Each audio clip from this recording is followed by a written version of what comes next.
वरपर्यंत स्प्रिंट मारत जायचं. पण एवढं आहे, पाय फक्त हिशोबान टाका. स्प्रिंट मारला ना आपलं काय तिथं बसून निवांत आहे.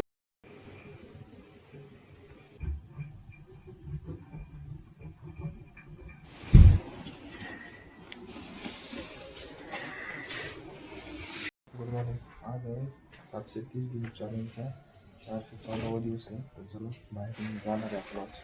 भूषण सोबत आहे आपल्या. चला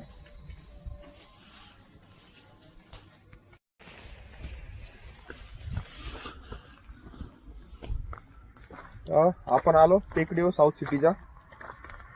तर आज वर्कआउट थोडा वेगळा होता, कारण की लई दिवस झाला आलो नाही आपण.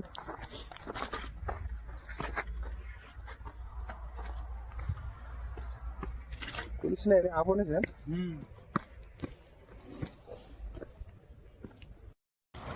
तर वर आलो आपण. हे आपलं संभाजीनगर आहे पलीकड, आणि आपलं या वाळू MIDC. तर साऊथ सिटी मध्ये लई झाला आपण आलो. 1 ते 1.5 महिना झाला माग आलतो. आता काय करू, रेग्युलरची जागा आहे आपली, तिथं आपण वॉर्मअप करू. वॉर्मअप केलं ना त्याच्यानंतर मग आजचा वर्कआउट काय ते बघू आपण. पण एक गोष्ट आहे, हप्त्यातून एकदा हिल ट्रेनिंग किंवा असं स्लूप असतं ना त्याच्यावर वर्कआउट करायचं. त्याने काय बेनिफिट होतं माहिती का, आपले जे हॅमस्ट्रिंग असते ना मांड्या काप्स ग्लूट्स ह्याच्यामध्ये पॉवर येते, याची स्ट्रेंथ पॉवर वाढते. त्याच्यामुळे हा वर्कआउट हप्त्यातून एकदा तरी करायचा. किंवा तुम्ही स्कॉट वर्कआउट मारलं ते जमतं, पण हिल ट्रेनिंग असलं ना तुमचे स्ट्राईट ओके होते. म्हणजे आपलं 100 मीटरमध्ये स्पीड यायची ना, तर स्पीड इव्हेंट ओके होतो याचा. तर चला आता वॉर्मअप करू. आजचा वर्कआउट काय ते बघू. कुठं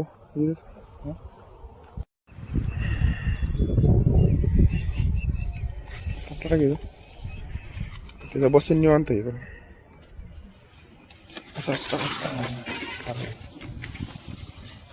ठेव काय बस तिथं.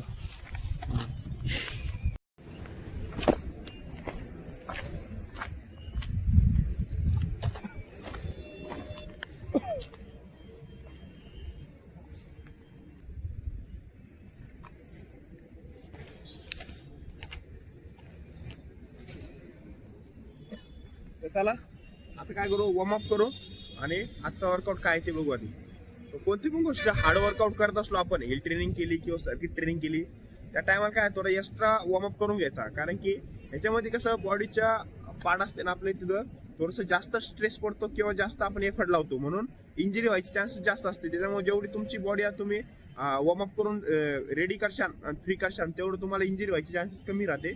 तर चला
तर चला आपला वॉर्मअप कम्प्लीट झाला. तर आजचा वर्कआउट काय ते बघणार आहे आपण. तर आता वर्कआउटसाठी पहिले काय करू, परत स्टेअर मारू पहिले खालच्या 2-3 सेट. त्याच्यानंतर मग आजचा वर्कआउट काय ते बघू. चला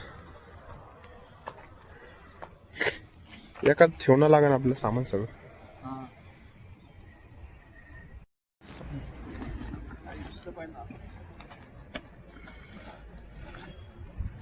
सामान ठेवलं पण घेऊन ये म्हणून. तर चला पहिला खाली जाऊ आपण आणि आजचा वर्कआउट काय स्टेअरचा ते बघू. मोबाईल घे बरं. तर चला आता खाली जाऊ आपण. इथंची खाली म्हणजे जास्त खाली नाही घ्या, इथंची दरवेळेस आपण मारतो ते. मागचे ज्यांनी व्हिडिओ बघितली त्यांना माहीत असेल स्टेअर वर्कआउट. यांनी काय होतं, रनिंग मधली आपली टॅपिंग पॉवर वाढती. कारण की लेग तुमचे कधी पण लेग स्ट्रॉंग असले तर तुमचा परफॉर्मन्स चांगला राहतो, पाय गळत नाही.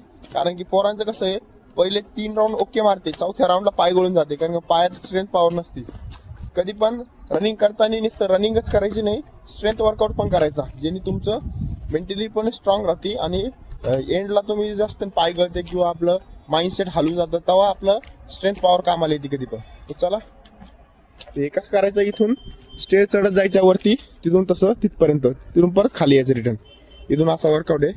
तर चला इकडून आहे भूषण, खाली यायचं परत.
तर आपण काय केलं, स्टेप मारल्या, त्यांनी काय होतं एकसारखी पाय पडते याने आणि बॉडी गरम केली. डायरेक्ट जर आपण चढ जर मारला असता ना, तिथे काय होतं खालीवर दगड असते, पाय वाकडं तिकडे पडतो किंवा अँकल काय होतं, अँकलला वर ट्रेस येऊ शकतो किंवा पाय मुचकायची शक्यता असते. त्याच्यामुळे पहिले आपण स्टेअर मारल्या, पायाची एक्सरसाइज झाली, त्याला अँकल पण स्ट्रॉंग झाली थोडीशी, आता म्हणजे अलर्ट झाली. आता काय करू, वरचे चढचं आहे ना, चढ मारू आता आपण. चला, पण एवढी गोष्ट आहे, डायरेक्ट चढ नका मारू तुम्ही, कारण की त्याच्यामध्ये जर पाय मुचकला तर इंजरी व्हायची शक्यता जास्त आहे. त्याच्यासाठी आधी वॉर्मअप करा, अँकलची एक्सरसाइज करा, त्याच्यानंतर मग वर्कआउट करा. तर चला, आणि हा अजून एक गोष्ट आहे, जास्त पण नाही मारायचं, फक्त स्ट्राईक प्रोफेशनल परफेक्ट मारा तुम्ही. 8 ते 10च मारा, जास्त मारायची गरज नाही, कारण जास्त मारलं तर इंजरी पण होऊ शकते तुम्हाला. तर चला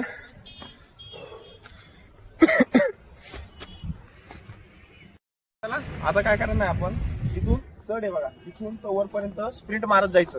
पण एवढं आहे, पाय फक्त हिशोबाने टाका. स्प्रिंट मारला ना, आपलं काय लेगची पॉवर वाढती, त्याच्यामुळे लेगची स्ट्रेंथ पॉवर वाढती. याने काय आपलं स्ट्राईक ओके पडते आणि रनिंग मध्ये कधी आपले पाय गळणार नाही आणि कधी दम लागणार नाही. याने एक्स्ट्रा स्टॅमिना वाढतो आपलं. रनिंग करतो ना त्यापेक्षा आपण हिल ट्रेनिंग केली ना, हे एक्स्ट्रा एनर्जी असते आपली.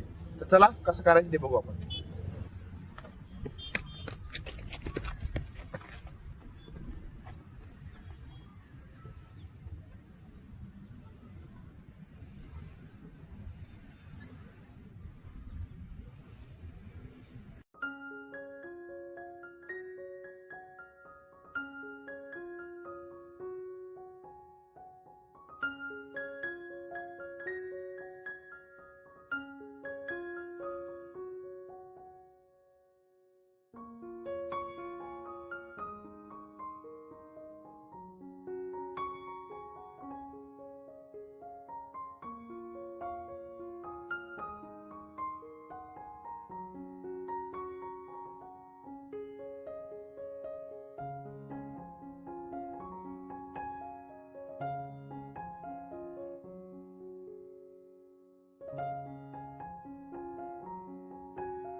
आपण रेपिटेशन मारले, ह्याने काय होतं पाय खालीवर पडला आपला, ह्याने काय होतं आपलं बॉडी बॅलन्स राहतं रनिंग करताना.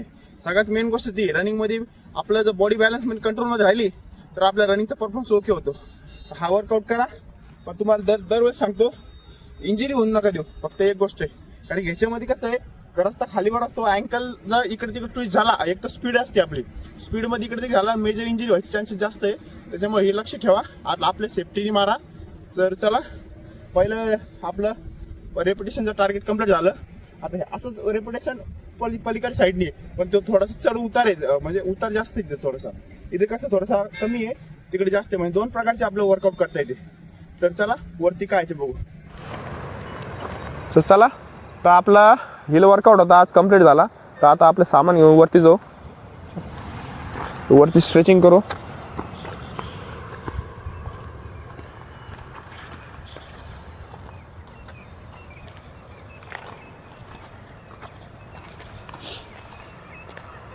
कारण की आता पोलीस भरतीचे नवे ग्राउंड येऊ राहिले पोरांचे.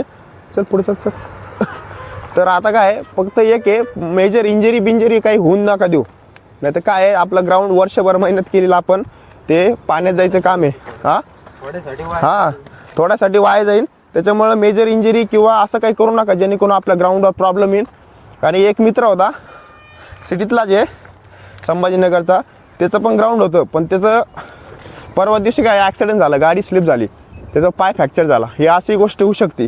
त्याच्यामुळं तुम्ही बाहेर जायचं किंवा मेन काय असं काम जिथं गरज नाही ते जाऊ नका. पहिले सेफ्टी काळजी घ्या आणि ग्राउंड पहिले द्या, फिजिकल मेन गोष्ट आहे. तर ही गोष्ट नक्की लक्षात ठेवा. तर चला वर जाऊ.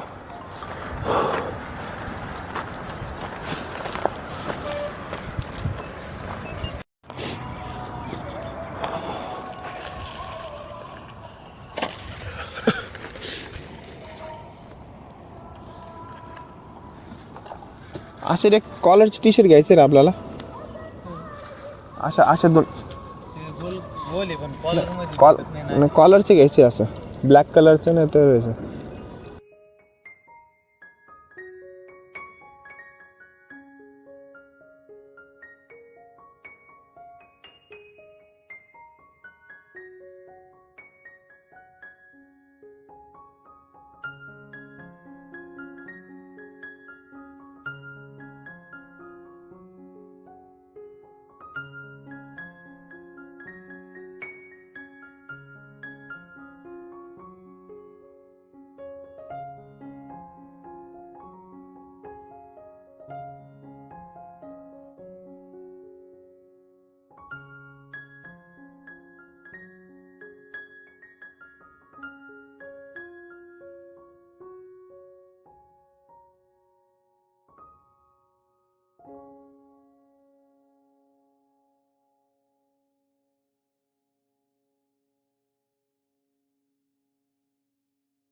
चला आजचा वर्कआउट झाला कंप्लीट.